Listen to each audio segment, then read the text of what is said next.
ഇന്നത്തെ നമ്മുടെ ഈ ചർച്ചയിലേക്ക് എല്ലാവർക്കും സ്വാഗതം. ഈ ചർച്ച തുടങ്ങുന്നതിന് മുൻപ് നിങ്ങൾ ഈ ചാനൽ ലൈക്ക് ചെയ്യാനും ഷെയർ ചെയ്യാനും സബ്സ്ക്രൈബ് ചെയ്യാനും മറക്കരുത്. നിങ്ങളുടെ പിന്തുണ ഞങ്ങൾക്ക് വളരെ പ്രധാനപ്പെട്ടതാണ്. അപ്പോൾ ശരി, നമുക്ക് വിഷയത്തിലേക്ക് കടക്കാം. അസ്സലാമു അലൈക്കും വറഹ്മത്തുള്ളാഹി. വടവൂർ കോട്ടയിലെ 37ാം വാർഷികം സംഭവ ബഹുലമായല്ലോ. വടവൂർ കോട്ടയിൽ നാളെ കക്കാട് പോസ്റ്ററുകളുടെ ബഹളം. പരിപാടി കഴിഞ്ഞ പിറ്റേ ദിവസം കക്കാടിന് മറുപടി. അല്ലാത്ത രസകരമായ സംഭവങ്ങളാണല്ലോ. അപ്പൊ മടവൂർ കോട്ടയിൽ വെച്ചിട്ട് നമ്മളെ മൊയിലേർ ഒരു പ്രസംഗം നടത്തിയിട്ടുണ്ട്. മൊയിലേർ പ്രസംഗം അപൂർവമായിട്ടാണ് പുറത്തു വരാറ്. അപ്പൊ അതിലും മൊയിലേർ ഒരു സൂറത്തുൽ കഹ്ഫ് ഒക്കെ ഓതുന്നുണ്ട്. ഇൻഷാ അല്ലാഹ് നമുക്ക് ആ പ്രസംഗം ഒന്ന് കേൾക്കാം, കേട്ടിട്ട് ബാക്കി പറയാം.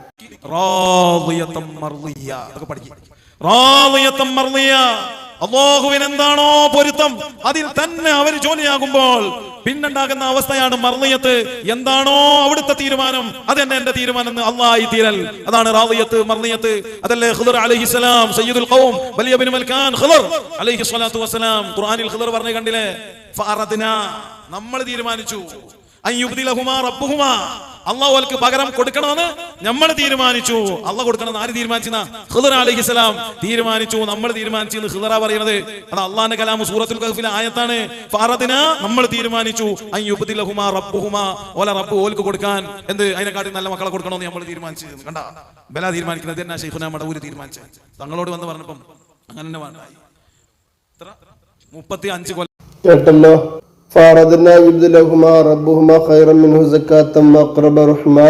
എന്ന ആയത്ത്, ഈ ആയത്ത് ഓതിയിട്ട് ഇത് ഇങ്ങനെ പ്രസംഗിച്ചിട്ട് ഖദർ അലൈഹി സ്വലാമിൻ്റെത് ബാത്തിനിയായ ഇൽമാണ്, മൂസാ നബിന്റെ ളാഹിറായ ഇൽമാണ് എന്ന് പറഞ്ഞുകൊണ്ട് പ്രസംഗിച്ച് പിന്നെ ഖദർ അലൈഹി സ്വലാമിനെ മൂസാ നബിയേക്കാൾ പൊക്കി, അല്ലെങ്കിൽ മൂസാ നബി അലൈഹി സ്വലാമിനെ ഖദർ അലൈഹി സ്വലാമിനേക്കാൾ താഴ്ത്തി കെട്ടിക്കൊണ്ടുള്ള ഒരു സംസാരം മുമ്പും കേട്ടിട്ടുണ്ട്. ചില ആളുകൾ അയാൾ മരിച്ചു പോയിട്ടുണ്ട്. സ്ഥിരമായിട്ട് വിഷയം പ്രസംഗിച്ചിരുന്ന ഒരാൾ എനിക്ക് നേരിട്ട് പരിചയമുണ്ട്. അപ്പൊ ഇവിടെ ഇദ്ദേഹം കാണിക്കാൻ പോകുന്നത് അത് തന്നെയാണ്. ഫാറദ്ന യുബ്ദിലഹുമാ, ഫാറദ്ന നമ്മൾ തീരുമാനിച്ചു എന്നാണ് അർത്ഥം വെച്ചത്. ഫാറദ്ന അറാദ എന്നാൽ ഉദ്ദേശിച്ചു എന്നല്ല അർത്ഥം. അറാദ ഇറാദത്ത് എന്നൊക്കെ പറഞ്ഞ ഉദ്ദേശം എന്നല്ലേ. അപ്പൊ നമ്മൾ ഉദ്ദേശിച്ചു, ആഗ്രഹിച്ചു. അയ്യുബ്ദിലഹുമാ റബ്ബുഹുമാ, അവരുടെ രണ്ടുപേരുടെയും റബ്ബ് പകരം കൊടുക്കാൻ എന്നാണ് കുഞ്ഞിനെ കൊന്ന ആ സംഭവത്തിലുള്ളത്. ഇവിടെ കുറെ സംഗതികളുണ്ട്. ഇപ്പൊ ഖിദർ നബി അലൈഹി സ്വലാം നബിയാണ് എന്നാണ് ഏറ്റവും പ്രബലമായ അഭിപ്രായം. അങ്ങനെയാണല്ലോ ഉള്ളത്. മൂസാ നബി അലൈഹി സ്വലാം ആണെങ്കിൽ നബിയാണ് എന്ന് മാത്രമല്ല, മുർസലാണ് എന്ന് മാത്രമല്ല, ഖുർആൻ പറയപ്പെട്ട നബിമാരിൽപ്പെട്ട പിന്നെ പ്രവാചകന്മാർ കൂട്ടത്തിൽ പെട്ടിട്ടുണ്ട് എന്ന് മാത്രമല്ല, അസാമാന്യ മനക്കരുത്തുള്ള ഉലുൽ അസ്മുകളായ 5 പ്രവാചകന്മാരിൽ ഈ മൂസാ നബി അലൈഹി സ്വലാം ഉണ്ടല്ലോ. വളരെ പ്രധാനപ്പെട്ട പ്രവാചകന്മാരുടെ കൂട്ടത്തിൽപ്പെട്ട നബിയും റസൂലും ഒക്കെയാണ്. വല്ലാത്ത ഹിമ്മത്തുള്ള ആളായിരുന്നു മഹാനരായ മൂസാ നബി അലൈഹി സ്വലാത്തു വസ്സലാം. അപ്പൊ മൂസാ നബി അലൈഹി സ്വലാം തിൽക്കർ റസൂൽ ഫളൽനാ ബഅദഹും അലാ ബഅദിൻ എന്ന് അല്ലാഹു തആല പരിശുദ്ധ ഖുർആനിൽ തന്നെ പറഞ്ഞിട്ടുണ്ടല്ലോ. അപ്പൊ ആ അള്ളാഹു കൽപ്പിച്ച ആ ശ്രേഷ്ഠത, അതിലിപ്പോ നബിമാർക്ക് മുർസലുകൾക്ക് നബിമാരെക്കാൾ ശ്രേഷ്ഠതയുണ്ട്. മുർസലുകളുടെ കൂട്ടത്തിൽ തന്നെ ഖുർആനിൽ പേര് പറയപ്പെട്ടവർക്ക് പ്രത്യേകം ശ്രേഷ്ഠതയുണ്ട്. അതിൽ തന്നെ ഉല്ലസിമിന് പ്രത്യേകമായ ശ്രേഷ്ഠതയുണ്ട് എന്നൊക്കെയാണല്ലോ നമ്മൾ സാധാരണ മനസ്സിലാക്കി വെച്ചിട്ടുള്ളത്. അതാണല്ലോ വിശ്വാസം. അങ്ങനെയാണല്ലോ നമ്മൾ വിശ്വസിക്കേണ്ടതും. എന്നാൽ ഇവിടെ ഈ മൂസാ നബി അലൈഹി സ്വലാമിന്റെയും ഖിദർ നബിന്റെയും ഈ സംഭവത്തില് മൂസാ നബി ളാഹിരിയ ശരീഅത്തിന്റെ ആളാണെന്നും ഖിദർ നബി ബാത്തിനിയ ഇൽമിന്റെ ആളാണ് എന്നുമൊക്കെ വരുത്തി തീർക്കാൻ പൊതുവേ കള്ളത്തൊരീക്കത്തുകാർ ശ്രമിക്കാറുണ്ട്. അതിന്റെ ഭാഗമായിട്ടാണ് ഇപ്പൊ ഇവിടെയും ചർച്ച വന്നിട്ടുള്ളത്. ചുരുക്കി പറയാം, അവിടെ ഖിദർ നബി അലൈഹി സ്വലാം തീരുമാനിച്ചു എന്നാണ് ഞാൻ നമ്മളെ മൊയിലേർ അർത്ഥം വെക്കുന്നത്. ഖിദർ നബി അങ്ങോട്ട് തീരുമാനിച്ചു എന്നല്ല. ഖിദർ നബി അലൈഹി സ്വലാം ഉദ്ദേശിച്ചു. ലൗ അഖ്സമ അലല്ലാഹി ലഅബറ, അതാണ്. ഔലിയാക്കൾക്ക് അല്ലാഹു വലിയ സ്ഥാനം കൊടുത്തിട്ടുണ്ട്, അമ്പിയാക്കൾക്കും അല്ലാഹു വലിയ സ്ഥാനം കൊടുത്തിട്ടുണ്ട്. അവരൊരു കാര്യം ഉദ്ദേശിച്ചാൽ അല്ലാഹു നടത്തി കൊടുക്കും. അത് മറ്റൊരു കഥയാണ്. പക്ഷെ അതിനെ ഈ രൂപത്തിൽ കോട്ടി മാറ്റുന്നതിന്റെ ലക്ഷണമാണ്. പിന്നെ ഇവിടെയും നിന്നിട്ടും ഖിദർ നബി അലൈഹി സ്വലാം അല്ലാഹു ആ പരിശുദ്ധ ഖുർആനിൽ അതിന്റെ താഴെ ആ വിഷയം അവസാനിപ്പിക്കുന്നത് എന്താണ്? ഇങ്ങനെയാണുള്ളത്.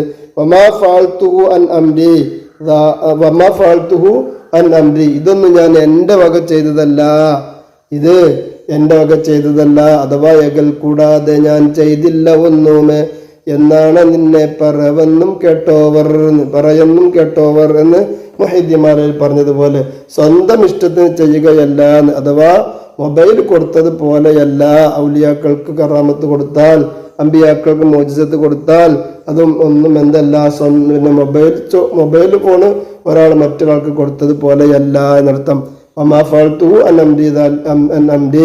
എന്നാണ് ഖിദർ അലൈഹിസ്സലാം അതേ കുറിച്ചിട്ട് പറഞ്ഞത് എന്ന് പരിശുദ്ധ ഖുർആൻ അല്ലാഹു തആല തന്നെ പറയുന്നു. അതൊന്നും മൗലവി ഓതുന്നില്ല. എന്നിട്ട് ഖിദർ നബി അലൈഹിസ്സലാം, അപ്പൊ ഞാൻ പറഞ്ഞു വന്നത് മുമ്പത്തെ സംഭവം ഓർമ്മ വന്നപ്പോ, ഖിദർ നബി അലൈഹിസ്സലാം ബാത്തിനിയായ ഇൽമിന്റെ ആളാണ്, മൂസാ നബി ശരീഅത്തിന്റെ ആളാണ്. വേറൊരു കാര്യം കൂടി ശ്രദ്ധിക്കാനുണ്ട്. ഖിദർ നബി അലൈഹിസ്സലാം നബിയാണല്ലോ. ഖിദർ നബി അലൈഹിസ്സലാമിന്റെയും മൂസാ നബിന്റെയും ശരീഅത്ത് ഒന്നാണോ? രണ്ടും ശരീഅത്ത് വ്യത്യാസം ഉണ്ടാവൂലേ? അതനുസരിച്ചല്ല ചെയ്തിട്ടുണ്ടാവുക. ഏതായാലും ഇതൊക്കെയാണ് കാര്യങ്ങൾ. വളച്ചൊടിക്കുക, മാറ്റിമറിക്കുക, ദജ്ജാലൂന കദ്ദാബൂന യൗതൂനക്കുമ്മിവാലം എന്ന് തുടങ്ങിയിട്ട് ഹദീസിൽ പറഞ്ഞില്ലേ, ആ ദജ്ജാലികളും കദ്ദാബികളുമായ ആ സ്വഭാവം അത് വെച്ച് പുലർത്തുന്നവരാണ് ഈ കൂട്ടർ. പോണ് നെലിയുണ്ടല്ലോ അവിടെ കണ്ടിന് അല്ലേ? എന്നിട്ട് കാണിച്ചു കൊടുക്കും, ഞങ്ങൾ ഉസ്താദ് മടവൂരിലൊക്കെ പോണ ആളാന്ന് പറഞ്ഞ് അറിയിക്കണപ്പോ. എന്നിട്ടോ നമ്മളെ കൂട്ടത്തിൽ നല്ല ഒരു സാധാരണക്കാരന്റെ ബുദ്ധി പോലും ഇല്ലേനു. മക്ബറിന്റെ അവിടെ പോയിട്ട് സജീവാണ്, ആരാ കൈമുത്താൻ എന്നൊക്കെ നോക്കി ഇങ്ങനെ വന്ന് നേരെ പിൻഭാഗം മക്ബറയിലാക്കിയിട്ടാണ് നടത്തം. ഒരു സാധാരണക്കാരന്റെ ബുദ്ധി പോലും ഇല്ലാത്ത അവസ്ഥയിലേക്കാണ് വലിയ വലിയ ആളുകൾ പോകുന്നത്. മടവൂര് മക്കാമ് പിന്നിട്ട് പോരുമ്പോ നമ്മളെ മുൻഭാഗം അവിടേക്കാക്കിയല്ലേ പോരണ്ടി. നാടന്മാർക്കറിയില്ലേ മസല. അകടക്കട്ടെ പിന്നീട് പറയുന്നുണ്ട്, ഇതൊന്നും വിടാൻ പോണില്ലത്. അസ്സലാമു അലൈക്കും വറഹ്മത്തുള്ളാഹി. ബഹുമാനപ്പെട്ട സുൽത്താനുൽ ഉലമ എ പി ഉസ്താദിനെ മസ്അല പഠിപ്പിക്കാൻ വന്നതായിരുന്നല്ലോ കാട്ടുവളപ്പിൽ നൗഷാദ്. അഥവാ ഷെയ്ഖുന ഉസ്താദ് അവർകള് മടവൂർ ഷെയ്ഖുനെ സിയാറത്ത് ചെയ്ത് തിരിച്ചു പോരുന്ന സമയത്ത് പിൻഭാഗം മക്ബറയിലേക്കാക്കിയിട്ടാണ് പോകുന്നത്. അങ്ങനല്ല മസ്അല. മുൻഭാഗം മക്ബറയിലേക്കാക്കിയിട്ട് പിന്നോട്ടടിച്ചു പോരണം എന്നാണ് മെച്ചായിക്കന്മാരെ നിർദ്ദേശം കിട്ടിയിട്ട് നമ്മളെ കാട്ടുവളപ്പിൽ നൗഷാദ് പറഞ്ഞിന്. അപ്പൊ നമ്മള് ഒരുപാട് കിതാബുകൾ അതിന് വായിച്ചിട്ടുണ്ട്. ഈ ഗ്രൂപ്പിലൂടെയാണ് നമ്മൾ സംസാരിച്ചിരുന്നത്. ബഹുമാനപ്പെട്ട സി കെ എം സക്കാഫി ഉസ്താദും ഞാനും ഒക്കെ ആ വിഷയത്തിൽ സംസാരിച്ചിരുന്നു. എന്നിട്ട് ഇമാമിയങ്ങൾ ആ വിഷയത്തിൽ എന്താണ് പറഞ്ഞത്? ഒരു മക്കാമിൽ ചെന്നു കഴിഞ്ഞാൽ, അതും കിതാബുകളിലൊക്കെ ചർച്ച ചെയ്യുമ്പം വഫാഉൽ വഫ അടക്കമുള്ള കിതാബ് നമ്മൾ വായിച്ചിട്ടുണ്ട്. റൗദയിൽ ചെന്നാൽ എങ്ങനെയാണ് പാലിക്കേണ്ട നിയമങ്ങളും അദബുകളൊക്കെ പറഞ്ഞിട്ട് അവസാനം അവിടെ പറഞ്ഞത് വയൻസരിഫു തിൽഖാ വജീഹി, ആ കാര്യങ്ങളൊക്കെ ചെയ്ത് കഴിഞ്ഞതിന്റെ ശേഷം അവൻ മക്കാമിൽ നിന്ന് തിരിഞ്ഞു പോരണം തിൽഖാ വജീഹി, അവന്റെ മുഖത്തിന്റെ ഭാഗത്തേക്ക് എന്ന് പറഞ്ഞാൽ ഏത് ഭാഗത്തേക്കോ നടക്കണ വെച്ചാൽ അങ്ങോട്ട് തിരിഞ്ഞിട്ടാണ് നടക്കേണ്ടത്. വലാ യംസിൽ കഹ്കറ ഇലാ ഖൽഫിഹി, ഓൻ പിന്നോട്ടായിട്ട് നടന്നു പോരാൻ പാടില്ല. എല്ലാ ഇമാമിങ്ങളും എഴുതി വെച്ച ഫിഖിന്റെ കിതാബ് ഏത് കൊടുത്തു നോക്കി അതിലൊക്കെ ഇത് കാണാം. എന്നിട്ട് പോ സുൽത്താൻ എന്നെ മസാല പഠിപ്പിച്ചാൽ വന്നേന്. അപ്പൊ നമ്മളത് ചോദ്യം ചെയ്തിരുന്നു.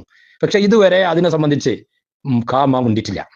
ഗ്ലോബൽ വില്ലേജില് കോമാട്ചാൽ അബ്ദുള്ള മൗലവി അർദ്ധനഗ്നരായ മദാമകൾക്കിടയിലൂടെ സ്വന്തം പെണ്ണിന്റെ ഔറത്ത് മറക്കാതെ നടന്നപ്പോ അതിന് 10 കിതാബും വായിച്ച് വന്ന മൗലവി എന്തേ ഈ വിഷയത്തിൽ കിതാബ് വായിക്കാഞ്ഞ്? എന്നിട്ട് മൂപ്പര് വേറൊരു വിഷയം പറയുന്നുണ്ട്. അതാണ് അതിൽ വലിയ രസം. ഇതിന് കിതാബൊന്നും വായിക്കാനില്ല, ഏത് കുട്ടിയോട് ചോദിച്ചാലും അറിയുന്ന വിഷയമാണിത്. എല്ലാ ഫിഖിന്റെ കിതാബിനും ഈ മസാല പറഞ്ഞിട്ടുണ്ട്. എന്നിട്ട് പിന്നെ കാട്ടുവളപ്പിൽ നൗഷാദ് ഇതിനെ തൊട്ടിട്ടില്ല. എന്നിട്ട് ഇനിയിപ്പോ കുഞ്ഞാടുകളായ അന്തംഗമികളായ മുമ്പിലിരിക്കുന്ന പൊട്ടന്മാരുണ്ടല്ലോ കുറച്ച് 10-20 ഐറ്റങ്ങളെ എന്തെങ്കിലും ഒന്ന് പറഞ്ഞ് പൊട്ടീസാക്കണല്ലോ. അതിന് കാട്ടുവളപ്പിൽ നൗഷാദ് പറഞ്ഞൊരു വിഷയമുണ്ട്, അതുകൾ കേട്ടോ കിട്ടോ. മടവൂരിൽ സിയാറത്തിന് വന്നു. സിയാറത്ത് കഴിഞ്ഞ് ദുബർ പിൻഭാഗം മക്കാമിലേക്ക് തിരിച്ചുപോയി. ഞാൻ പറഞ്ഞു അത് ശരിയായില്ല. ഏതോ ഒരുത്തൻ പറഞ്ഞു അങ്ങനെ പോകണം എന്നാണ് ഫിഖ്ഹിലുള്ളത്. റൗദയിൽ വരെ പോയാൽ പിൻഭാഗം അങ്ങോട്ടാക്കി നടക്കണം എന്നാ ഫിഖ്ഹിലുള്ളത്. വെല്ലുവിളിക്കുന്നു ഞാൻ.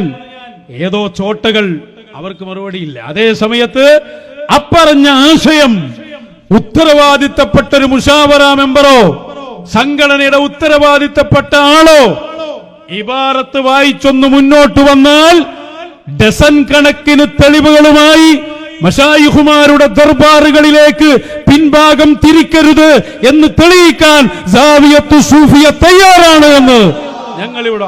എവിടുന്നാ നിങ്ങൾ അദബ് പഠിച്ചേ? നിങ്ങൾ അതിന് കിതാബ് വായിക്കുകയാണ്. ചോട്ടകൾക്ക് മറുപടി ഇല്ല എന്നാ പറഞ്ഞത്. ചോട്ടകൾ തന്നപ്പോ ഞാനും സി കെ സക്കാഫി കടലിപ്പോ ആ വിഷയം പറഞ്ഞത്.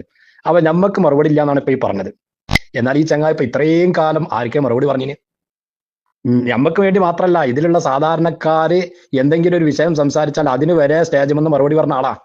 എത്രത്തോളം എന്നെ സംബന്ധിച്ച് തന്നെ ഞാൻ പറഞ്ഞ വിഷയങ്ങളിൽ ക്ലിപ്പിട്ടുകൊണ്ട് സ്റ്റേജിൽ വെച്ച് എനിക്ക് മറുപടി പറഞ്ഞിട്ടുണ്ട്.